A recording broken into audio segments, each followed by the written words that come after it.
Ezequiel 5, 8, 9.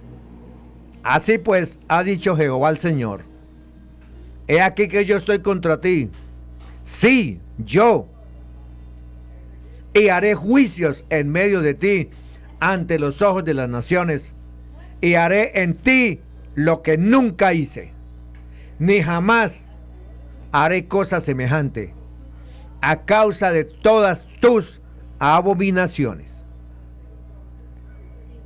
Ezequiel representa la profecía de las terceras partes. En Ezequiel 4, Dios le dio al profeta 3 demostraciones proféticas del juicio venidero.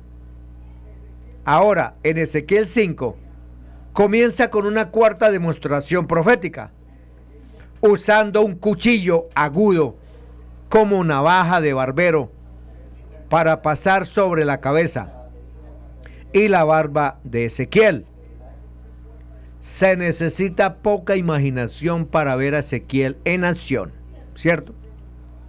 Primero, afilando la hoja de la espada meticulosamente, mientras la multitud se reunía para ver, para observar qué nuevo acto iba a hacer este loco profeta, porque era un loco profeta para la mayoría. Luego, el grito ahogado de horror de los transeúntes cuando se puso a trabajar con su tosca navaja de afeitar, seguido por el minucioso peso del cabello en la balanza. Por lo general, un cuchillo agudo no se usa para cortar el cabello. Esos cuchillos se usan en batalla. Debido a que esta profecía representada se refería al juicio que el ejército de Nabucodonosor traería sobre Jerusalén, un cuchillo agudo era apropiado. Cuchillo agudo. Aunque la palabra se usaba para varios tipos de instrumentos cortantes, en Ezequiel siempre se refiere a un arma militar que, con una posible excepción, puede ser la espada. Cortarse el cabello era señal de duelo. Jeremías 41:5, Jeremías 48:37, y también señal de gran deshonra. Segunda de Samuel 10:4-5. Tal afeitada estaba prohibida para un sacerdote como Ezequiel, y normalmente significaba la pérdida del estatus y posición sacerdotal.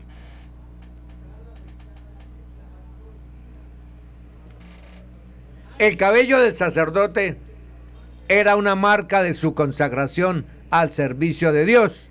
Levítico 21:5, Levítico 19:27.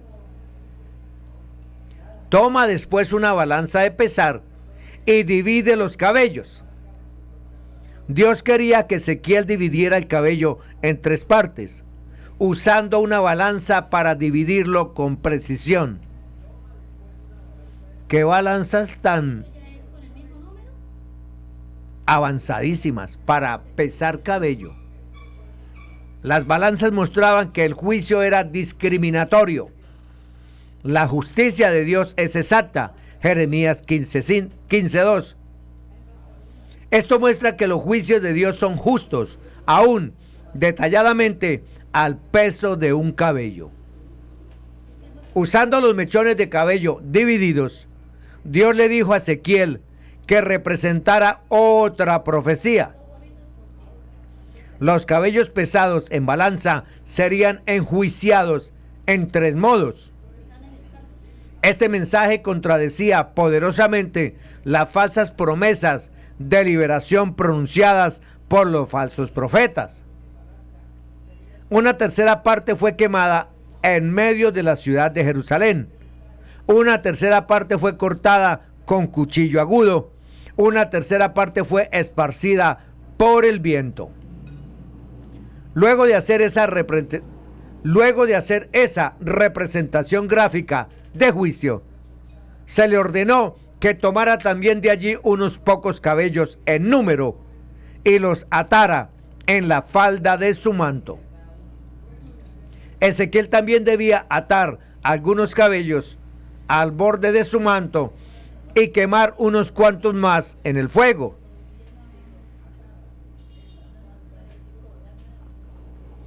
Esto hablaba del pequeño remanente que quedaría y el sufrimiento que enfrentarían. Los pocos cabellos que debían llevar en sus faldas, como lo dice Ezequiel 5:3, se pretendía que representaran a los pocos judíos que quedarían en la tierra bajo el liderazgo de Gedalías después de la toma de la ciudad. El arrojar una parte de estos últimos al fuego, Ezequiel 5:4, tenía la intención de mostrar las miserias que estos sufrirían. En Ezequiel 5:10 se toca la promesa de juicio severo contra Jerusalén. Así ha dicho Jehová el Señor: esta es Jerusalén, la puse en medio de las naciones y de las tierras alrededor de ella, y ella cambió mis decretos y mis ordenanzas en impiedad más que las otras naciones y más que las tierras que están alrededor de ella, porque desecharon mis decretos y mis mandamientos y no anduvieron en ellos. Por tanto, así ha dicho Jehová: por haberos multiplicado más que las naciones que están alrededor de vosotros, no habéis andado en mis mandamientos, ni habéis guardado mis leyes, ni aun según las leyes de las naciones que están alrededor de vosotros habéis andado. Así pues, ha dicho Jehová el Señor: he aquí yo estoy contra ti, sí, yo, y haré juicios en medio de ti ante los ojos de las naciones. Y haré en ti lo que nunca hice, ni jamás haré cosa semejante a causa de todas tus abominaciones. Por eso los padres comerán a los hijos en medio de ti, y los hijos se comerán a los padres, y haré en ti juicios, y esparciré a todos los vientos todo lo que quedare de ti. Estimados oyentes, cuando el Señor dice en este pasaje que puso a su pueblo en medio de las naciones, esto es cierto de muchas maneras, tanto en un sentido histórico como redentor. Todos sabemos que Israel ha estado en el centro del plan y la obra de Dios en el mundo. En cierto sentido, también es cierto geográficamente, ya que Israel se encuentra en el punto de encuentro de continentes e imperios. En cuanto a su propósito eterno, Jerusalén era su ciudad y el centro de las naciones. Ezequiel 38:12. No debemos olvidar la enseñanza del Señor y Maestro, que enfatizó en su tiempo que la salvación viene de los judíos. Juan 4:24. Israel era y ha sido un pueblo privilegiado, pero el privilegio implica responsabilidad, implica rendición de cuentas. Jerusalén, la ciudad escogida, fue el centro espiritual de la tierra y, de hecho, del universo, ya que el Señor Jesucristo murió allí. Colosenses 1:20. Sin embargo, Dios da una queja fuerte sobre ella. Dice: cambió mis decretos y mis ordenanzas. ¿En qué? En impiedad, más que las demás naciones. ¿Qué quiere decir eso? Que si Colombia pecaba 1 millón de veces, los habitantes de Israel pecaban 2 millones de veces. hablando de su ciudad santa, Dios podría decir: esta es Jerusalén. Jerusalén debería haberme honrado y sometido a mí, haberse sometido a mí, dice el Señor, pero era más rebelde y malvada que las demás naciones que rodeaban a Israel. Como por ejemplo, ustedes saben, la guerra que hay ahorita. Estos exiliados habrían sentido que la ciudad de Babilonia era un objetivo más apropiado del juicio de Dios. Sin embargo, Dios dijo: esta es Jerusalén.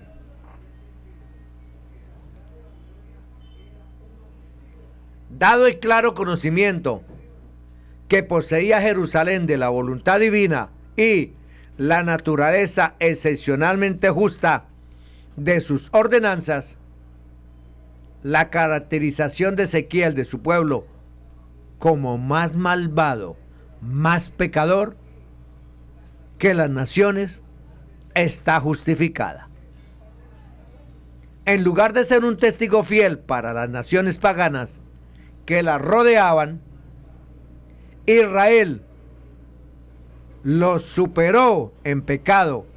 Israel superó a las demás naciones en prácticas idólatras.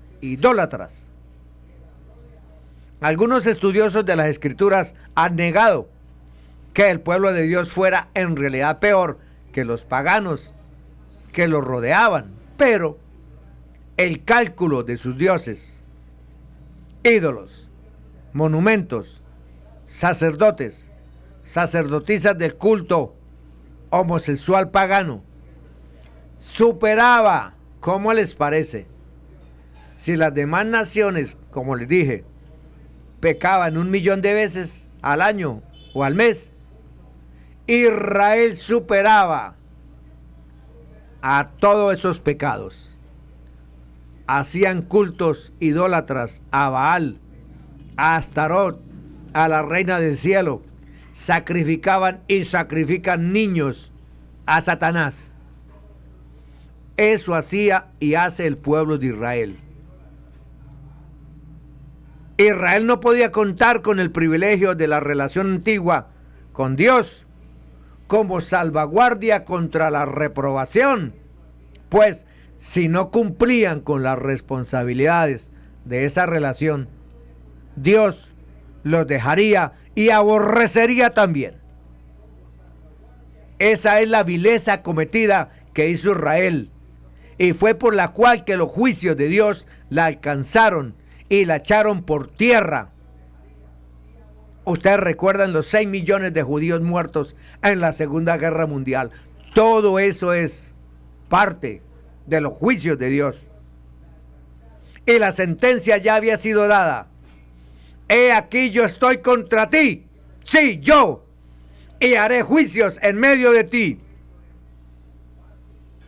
¿Debido a qué? Debido a su gran pecado, Dios prometió personalmente traer juicio contra ellos, aunque vendría en gran parte por medio del ejército babilónico.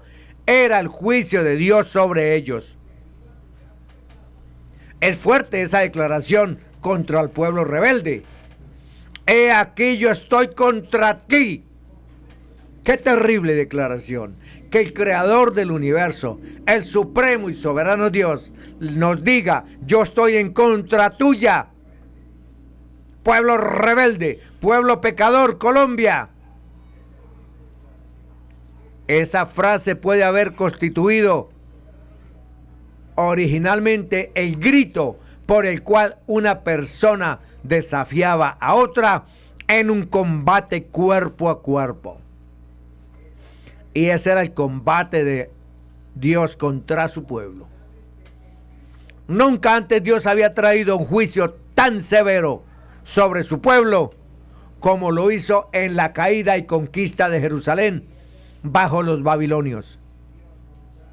Se puede decir que desde entonces tales juicios los han igualado o superado siglos después, como la caída de Jerusalén bajo los romanos, pero no antes. Es algo terrible cuando aquellos que han pecado contra el privilegio y la oportunidad de ser nación elegida por Dios caigan notablemente bajo la vara de hierro. Su castigo es infinitamente más pesado que los que nunca han conocido.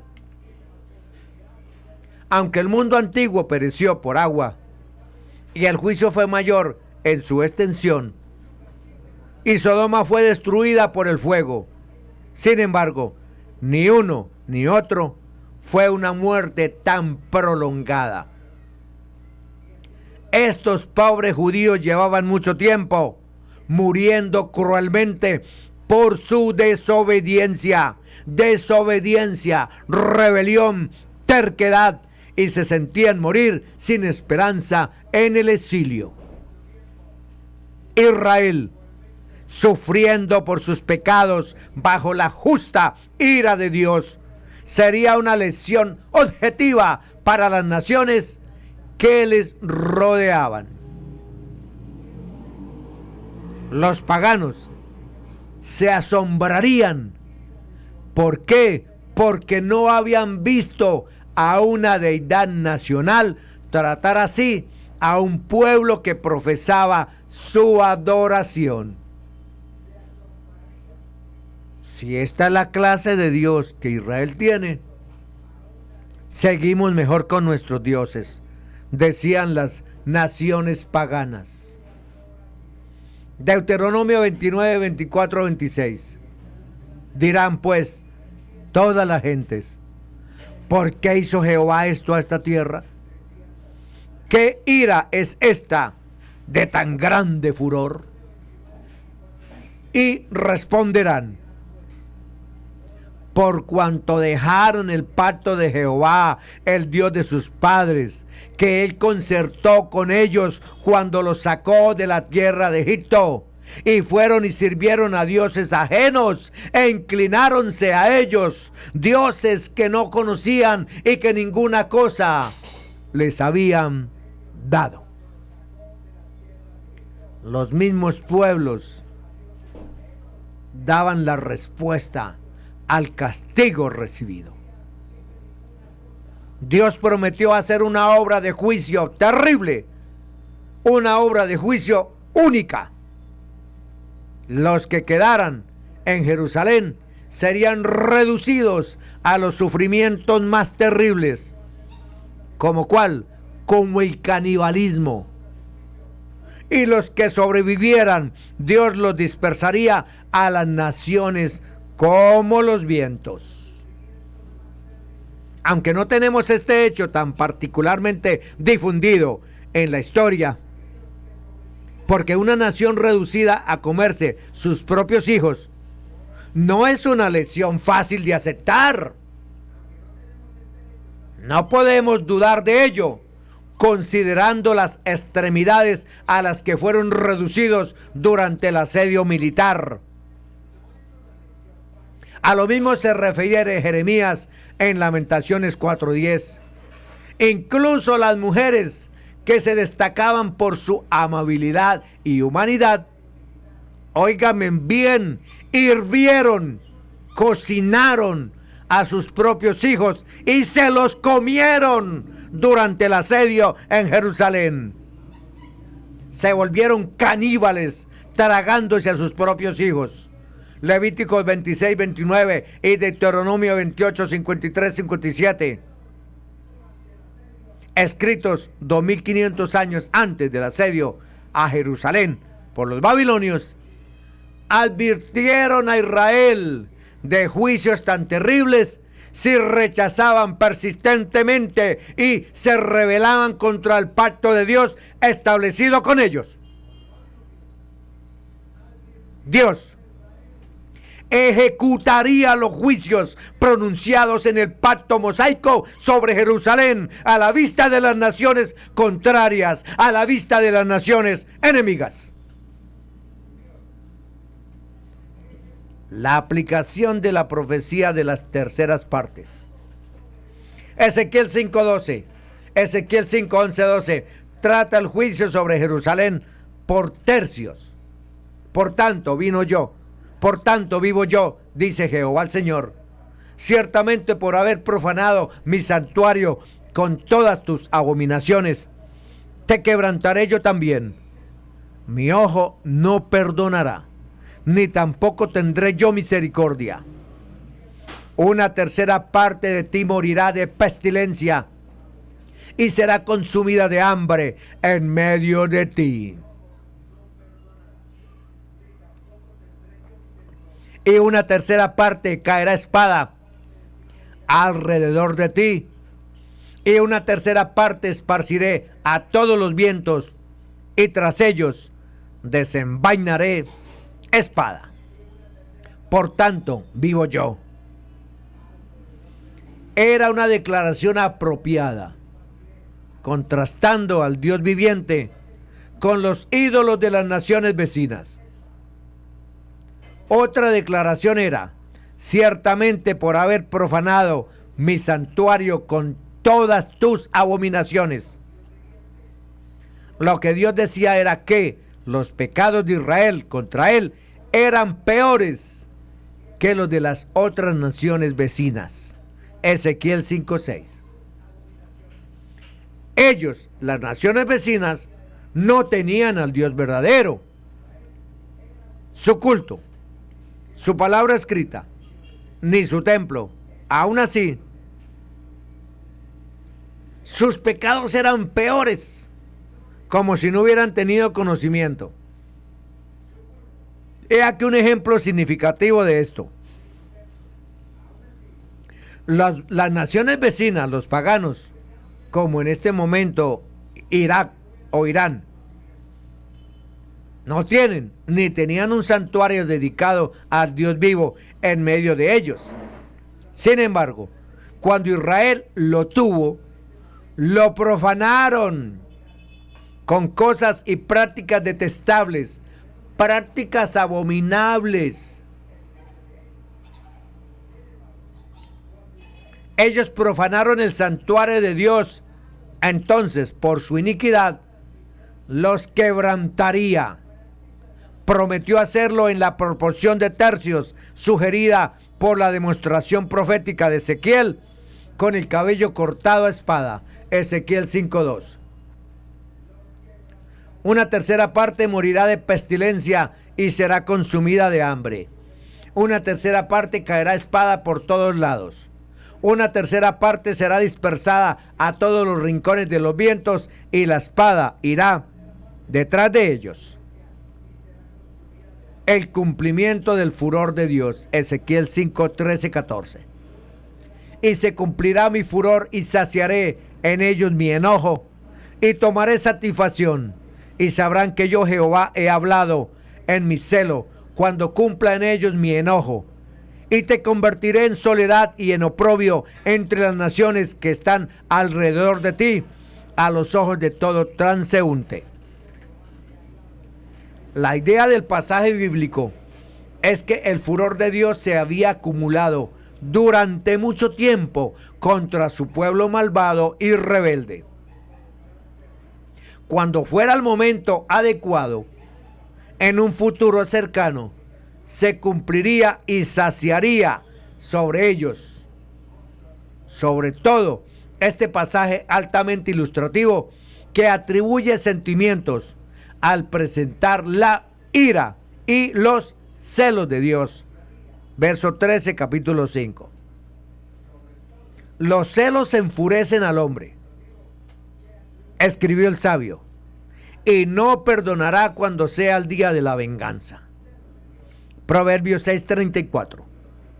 Así que los sentimientos describen a Dios en su furor, en uno de los más sombríos de todos los rechazos proféticos de Israel.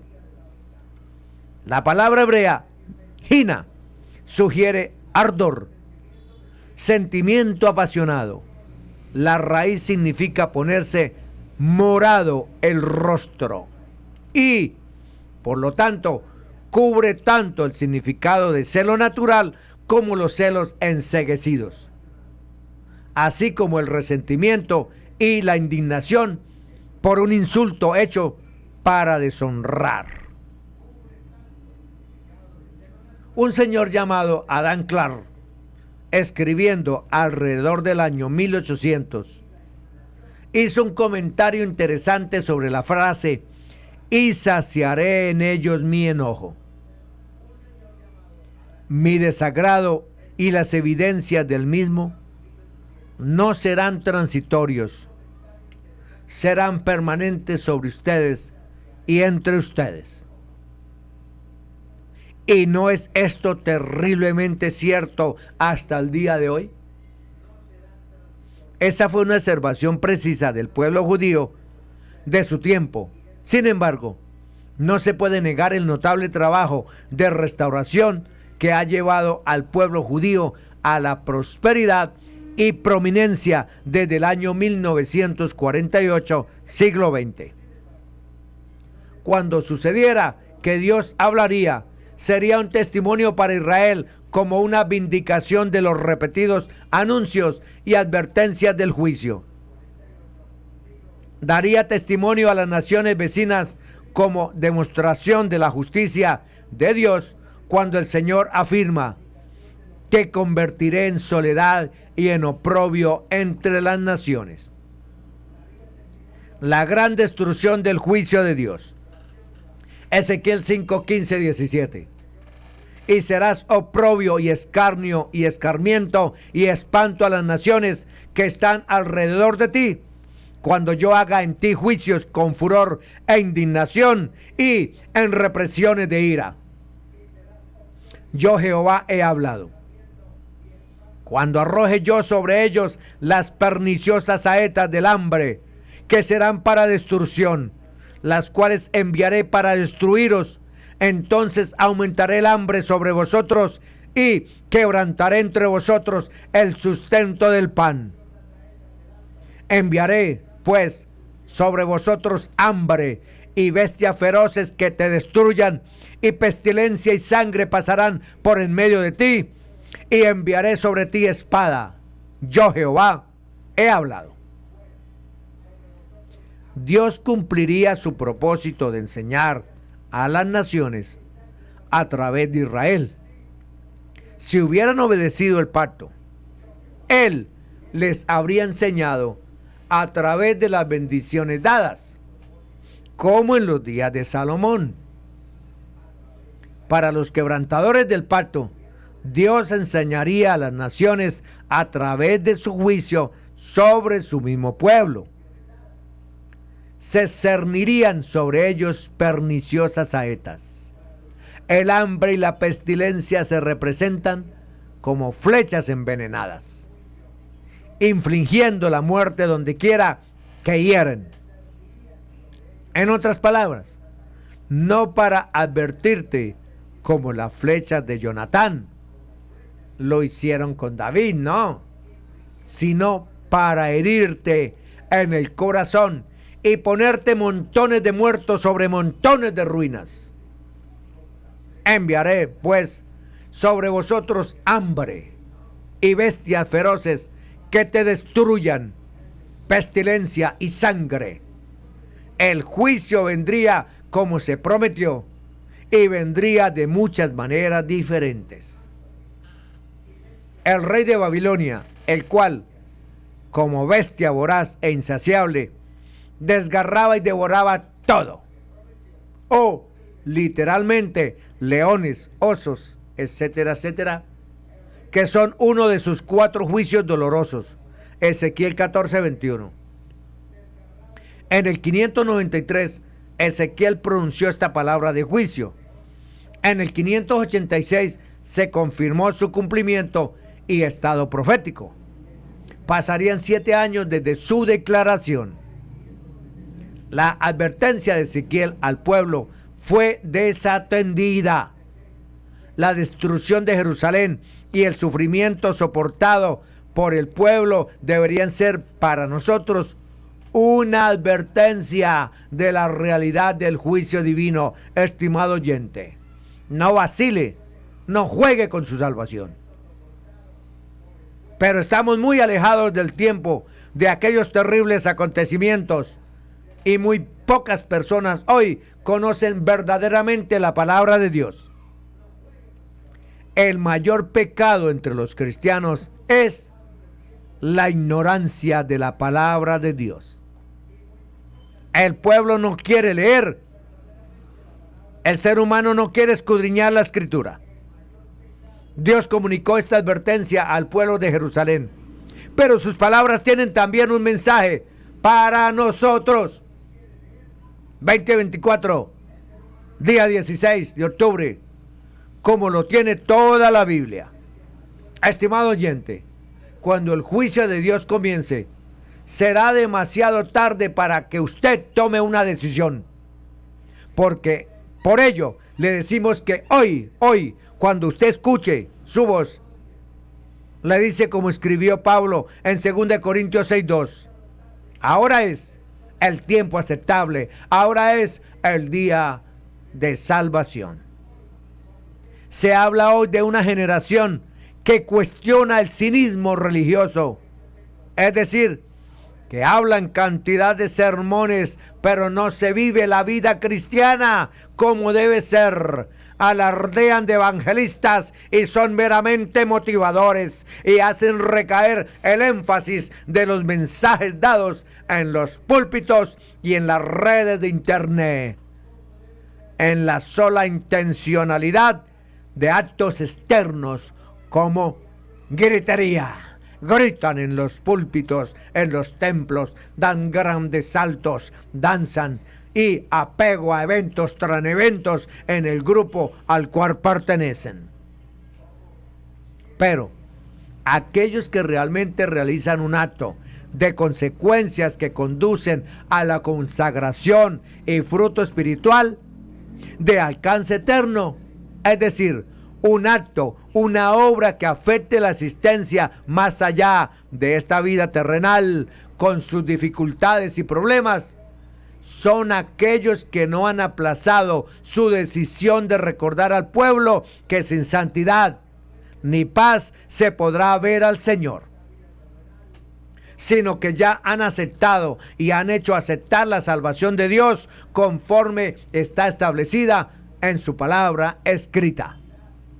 Y nos detenemos hoy aquí, estimado amigo y hermano que me escucha.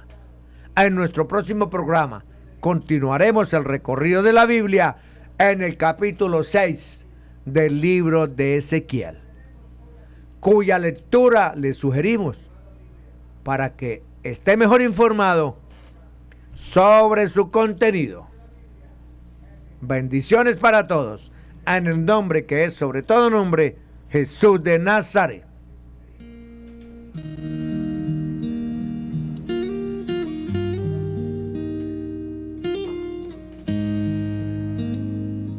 Gracias, mi eterno y soberano Dios. Gracias por darme permiso de compartir tu palabra. Rompe esos corazones de piedra, esos corazones de mármol, de diamante, y conviértelos en corazones de carne, corazones sensibles a tu palabra, corazones que busquemos tu palabra, corazones que amemos tu palabra y corazones que obedezcamos tu palabra. Gracias, mi eterno y soberano Dios, Jesús de Nazaret.